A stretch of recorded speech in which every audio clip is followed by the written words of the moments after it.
Halo pemirsa, apa kabar Anda hari ini? Semoga selalu sehat di masa pandemi dan selalu bersemangat untuk menjalani aktivitas. Bagi pemirsa yang harus tetap bekerja di luar rumah, jangan lupa untuk selalu menggunakan masker.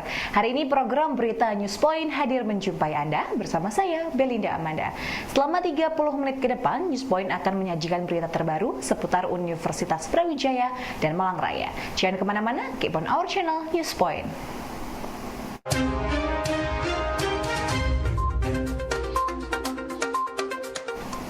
Pemirsa, Badan Amil Zakat Infak dan Sedekah atau Basis UB kembali membagikan paket bantuan sembako untuk warga terdampak COVID-19 di wilayah Kota Malang.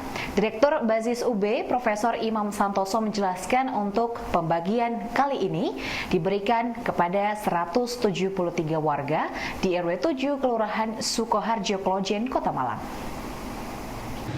Jadi basis Universitas Brawijaya ini bagian dari keluarga besar Universitas Brawijaya. Pertama, memiliki fungsi untuk menampung dana zakat, infak sodako dari keluarga besar, walaupun tidak menutup kemungkinan dari masyarakat umum. Nah, yang kedua, kita kemudian menyalurkan kepada asnaf, 8 asnaf yang memenuhi syarat. Salah satunya adalah keluarga yang tidak mampu. Nah, prioritas program kita adalah bagi keluarga-keluarga tidak mampu atau kurang mampu di seputar lingkar kampus kita. Jadi jangan sampai kita kirim jauh kemana-mana sementara masyarakat lingkar kampus ini juga sangat membutuhkan. Jadi prioritasnya seperti itu, baik di kampus Ketawang Gede, kampus Dieng gitu, bahkan ada di Karangploso kita punya laboratorium, kita punya di mana? Hutan kita itu di UB Forest kita juga demikian, termasuk yang di Klojen. Pak, berapa banyak yang diberikan, Pak? Sekarang ini 170 ya, 173 paket, kurang lebih senilai 100 ribu per paket. Melalui program 3-in-1, Prodi Ilmu Kelautan FPIKUB mengundang Profesor Nathalie Bourguignon dari Southern Brittany University Prancis, Dr. Reisi Christiana dari Mero Foundation, dan Dr. Maya Puspita dari Salt Marine Code Tunisia. Kegiatan ini terdiri dari 3 webinar series, teaching and practicum virtual, serta collaborative scientific. Honorable mention Professor Nathalie Bourguignon from Southern Brittany University, UBS France, Ibu Dr. Maya Puspita from Asosiasi Rumput Laut Indonesia ARLI, and also Dr. Resi Christiana from Marine Education and Research Organization Mero, Bali, Indonesia. Warmest welcome from the Faculty of Fisheries and Marine Science, Universitas Brawijaya. Our faculty has a vision to become a center of excellence in the field of fisheries science and marine entrepreneur, not only in Indonesia but also in Asia and worldwide. A part of it annually, several of our study program arrange this visiting professor agenda to strengthen collaboration between UBS, ARLI, and Mero, and seek for another opportunity we can reach in the future. Normally, we invite our distinguished speaker to visit our campus and give the lecture here, but due to the situation of pandemic is not getting better, we have to conduct this agenda using virtual media. I hope this does not reduce our spirit to gain knowledge from such an agenda. We are grateful to life. We are grateful to life in the 4.0 era, even though the district interaction is limited, but our communication is still unlimited. To the all committee member, I appreciate your effort to hold this visiting professor program with online system. I know this is unusual for us.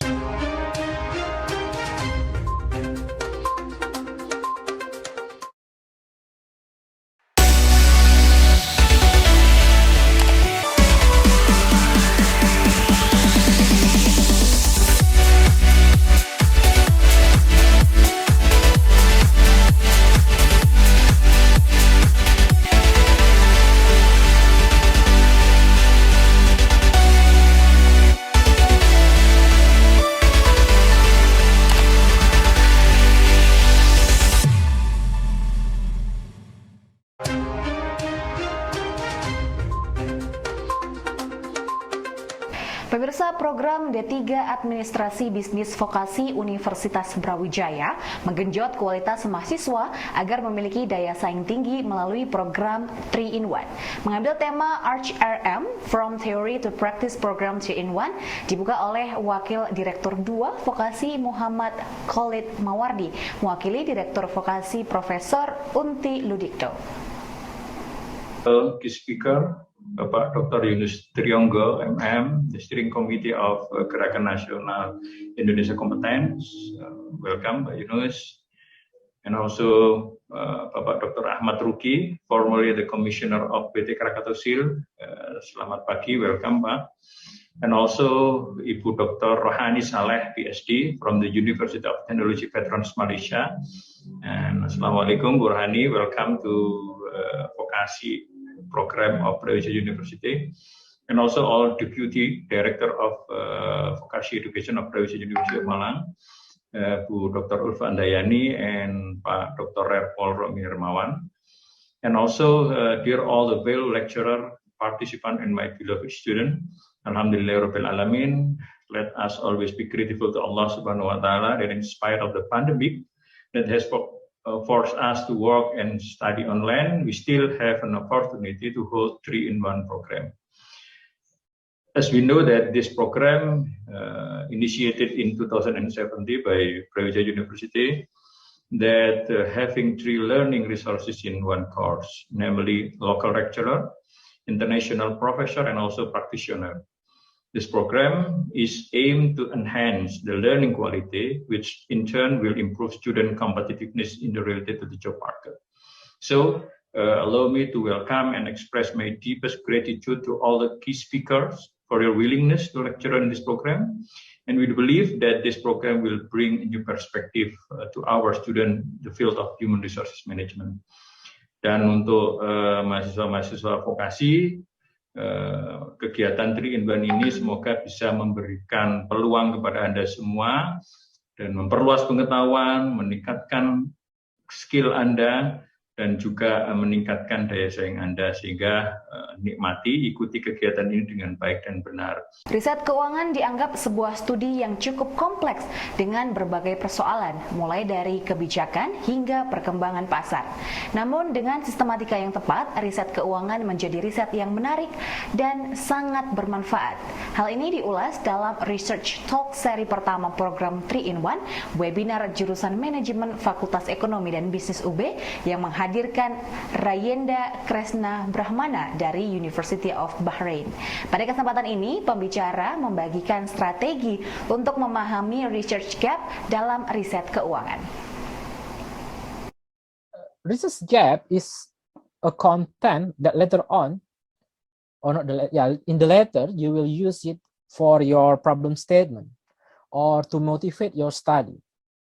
So I always say to my student, research gap is a problem that motivates the study because has not been answered. And when our supervisory committee or our examiner asks, what is your originality of study? What is your novelty of your study? Most likely we talk about our research gap. Okay. Without a research gap, then we can say that you don't have novelty, you don't have the originality. There are many types of there are many type of research gap. In my personal opinion, I divide research gap into three type of research gap. One, we call it as theoretical gap. The other one is literature gap, and the other one is empirical gap. So we have theoretical, and then we have literature, and then we have empirical gap. And in a study or in your dissertations or in your research paper or in your thesis, at least you have to have one of it. It's not necessary you have to have all of it, but you just need one of it. Either you have the theoretical gap, you have the research gap, literature gap, or you have the empirical gap. So what it means by gap? I always tell to my student not make your life so difficult and then think too much and then make life, just keep it simple. As we know, that gap is about difference, right? It's about the difference. Like what we face today in the pandemic, they say about physical distancing. Physical distancing means there's a distance between myself and yourself, at least in 1 meter or 6 feet. There's a gap. So the gap is 6 feet. So in research gap is there's a distance or there's a difference from one research to another research. Pemirsa, sampah plastik di area Pantai Bajulmati, Kabupaten Malang membahayakan bagi banyaknya biota laut. Untuk itu, melalui program pengabdian masyarakat, Ilmu Kelautan melakukan edukasi dan sosialisasi kepada anak-anak di sekitar Pantai Bajulmati. Anak-anak dipilih agar mereka sejak dini memiliki kesadaran untuk tidak membuang sampah di pantai dan diharapkan nantinya dapat menjadi agen perubahan bagi warga dan ikut melakukan sosialisasi kepada pengunjung Pantai Bajulmati. Kami dari program studi ilmu kelautan melakukan pengabdian masyarakat di tahun ini dengan judul atau dengan topik mengenai edukasi sampah plastik terhadap organisme yang ada di laut dan terhadap perairan laut. Jadi kami bekerja sama dengan sekolah alam yang dirintis oleh BSTC, Bajulmati Sea Turtle Conservation. Mereka memiliki sekolah alam non reguler yang dilaksanakan setiap hari Kamis. Nah, kami di sini mengajar anak-anak, memberikan edukasi sejak dini kepada anak-anak tentang membedakan sampah yang ada di lingkungan kita. Jadi ada sampah organik, anorganik, mengajarkan kepada mereka bahayanya terhadap lingkungan, khususnya adalah ekosistem laut sama biota dan organisme yang ada di laut. Jadi kita membangun kesadaran masyarakat di usia dini supaya nanti kedepannya mereka lebih bisa mengurangi penggunaan sampah plastik, di kehidupan atau di kegiatan mereka sehari-hari, sehingga bisa ikut berperan dalam menurunkan pencemaran sampah plastik terutama yang ada di perairan laut, sehingga mereka dapat berpartisipasi secara tidak langsung dalam menjaga kelestarian dan kesehatan perairan laut khususnya di wilayah Bajulmati. Kalau targetnya untuk kenapa memilih anak-anak? Ya, kenapa memilih anak-anak? Karena begini, membangun kesadaran terhadap bahaya sampah plastik, pengurangan penggunaan sampah plastik itu harus diedukasi sejak dini. Karena pada saat kita memberikan pengarahan kepada orang yang sudah dewasa, yang sudah terbiasa untuk menggunakan kantong plastik, kresek sehari-hari, itu lebih sulit. Jadi kita mulai menanamkan kesadaran sejak dini.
Pemirsa, keberadaan Bajul Mati Sea Turtle Conservation atau BSTC sebagai lembaga yang memiliki perhatian terhadap konservasi penyu di Pantai Bajul Mati masih membutuhkan sarana pendukung dan kemampuan sumber daya manusia.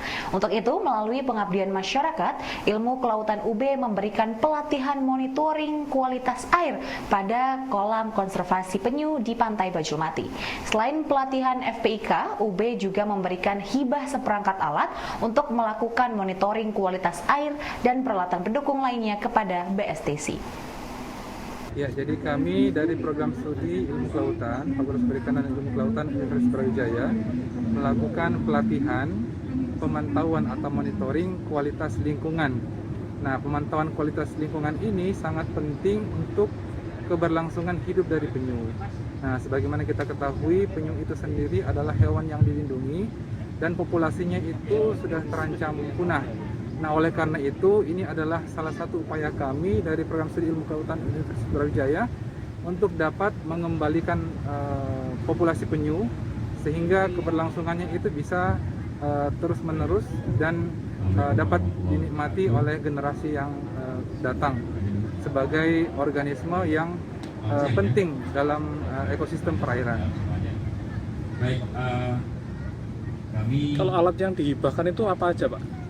Ya, jadi hari ini kami menyerahkan kepada pengelola Bajul Mati Sea Turtle Conservation berupa yang pertama adalah salinometer, alat yang digunakan untuk kualitas salinitas perairan, khususnya di bak pemeliharaan tuki. Tuki itu adalah penyu yang telur yang telah menetas. Dengan adanya alat ini sehingga pengelola dapat mengontrol kualitas air yang ada di dalam bak penampungan. Terus yang kedua, kami juga ada pengukur kelembaban tanah, karena telur penyu yang sudah diambil dari tempat peneluran dibawa ke BSTC ini akan ditetaskan dengan cara dibenamkan di pasir. Nah, di dalam pasir ini perlu juga dikontrol dengan adanya kelembaban suhu, karena suhu dan kelembaban ini sangat penting untuk tingkat tetas telur tersebut. Nah, kalau suhunya meningkat, maka yang dominan itu adalah jenis kelamin tertentu, jadi sangat penting. Nah, kemudian kita juga memberikan headlamp. Nah, headlamp ini membantu pihak BSTC untuk mencari tempat di mana penyu itu meletakkan telurnya, karena biasanya penyu itu ketika meletakkan telur itu pada malam hari dan bahkan membuat jejak di pasir sehingga dapat terkelabui. Oleh karena itu, dengan adanya headlamp ini membantu pihak BSTC untuk dapat menemukan lokasi tempat penyu meletakkan telur. Dan yang keempat itu kami ada handy talkie. Nah, handy talkie ini akan membantu berkomunikasi tim pihak BSTC untuk menemukan tempat peneluran, karena di sini lokasinya jauh satu sama lain sehingga dalam pengambilan telur dan koordinasi nanti di lapang itu akan memudahkan. Pemirsa, September 2021 tepat 17 tahun kasus pembunuhan Munir Said Talib. Namun hingga kini kasus kematian penggiat HAM itu tak juga menemukan titik terang. Padahal menurut pasal 78 ayat 1 butir keempat KUHP bahwa kejahatan yang diancam pidana mati atau penjara seumur hidup akan habis masa penuntutannya setelah 18 tahun. Melihat persoalan ini, Kementerian Kebijakan Wilayah dan Nasional Eksekutif Mahasiswa UB 2021 menggelar diskusi publik rekonstruktif dengan tema menagih utang Jokowi dalam kasus Munir. Diskusi ini menghadirkan pembicara dari Komnas HAM, pakar HAM UB, dan Presiden BEM FHUB. Dari perspektif KUHP, kasus ini, perkara ini dan para tersangka bisa daluarsa per tanggal 8 September 2022, jadi tahun depan ya. Tapi untuk teori soal nebis in idem, jadi ada beberapa tersangka yang sudah diproses secara hukum, akan sulit untuk diproses di pengadilan. Namun kami melihat bahwa berdasarkan dokumen TPF, ada beberapa terduga pelaku lainnya yang belum diperiksa oleh polisi, belum diproses secara pro justisia. Nah, dalam hal ini Komnas merekomendasikan kepada Presiden untuk segera memproses mereka-mereka yang disebut di dalam laporan TPF dalam koridor hukum pidana sesegera mungkin. Munir dengan perjuangan yang sangat luar biasa, Mbak Suci gitu ya, yang dengan integritasnya terus menyuarakan begitu ya keadilan untuk suaminya dan ribuan orang yang menghilang dan mengalami proses hukum yang tidak adil. Kita melihat dari sisi pemerintah ini ada ketidakseriusan gitu ya. Jadi kasus Munir itu tidak berhenti bukan karena kemudian memang proses hukumnya belum berjalan atau seperti apa, tapi memang pemerintah kita saya melihatnya tidak ada enable and unwilling gitu ya, sudah tidak mau, tidak ingin lagi gitu ya. Jadi kemarin juga waktu kuliah umum kita di jalan gitu ya, sempat saya juga menyampaikan gitu ya, karena kalau mau ini bisa gitu ya, karena ini sudah terlalu lama 17 tahun untuk mengusut kasus kematian itu terlalu lama gitu. Tahun lalu ada juga Muhdi. Jadi orang yang memang sempat berkomunikasi secara langsung dengan Polikarpus yang memang akhirnya diadili akan tetapi diberikan vonis bebas oleh hakim yang memang sampai sekarang masih menjadi keputusan yang sering dibicarakan dan cenderung kontroversial. Dan bahkan sampai 17 tahun ini kasus penuntasan Munir ini belum tuntas dan juga masih belum dapat dianggap ya pelanggaran HAM berat, walau memang sudah memenuhi beberapa unsur yang memang tertuang ya di Undang-Undang Pengadilan HAM, di Undang-Undang 39 tahun 99 dan juga Undang-Undang Nomor 26 tahun 2000 seperti itu. Nah, sebenarnya polemik ini muncul juga dengan berbagai pertanyaan seperti itu. Seperti salah satunya bagaimana nyatanya laporan TPF ya, tim cari fakta juga pemunculan secara publik ini belum menyeluruh dan akhirnya muncullah pertanyaan seperti yang tadi Bu Dia juga sempat sampaikan dan ini sangat menarik. Sebenarnya apakah pemerintah memang tidak bisa mengusut ini atau pemerintah enggan untuk mengusut permasalahan-permasalahan ini?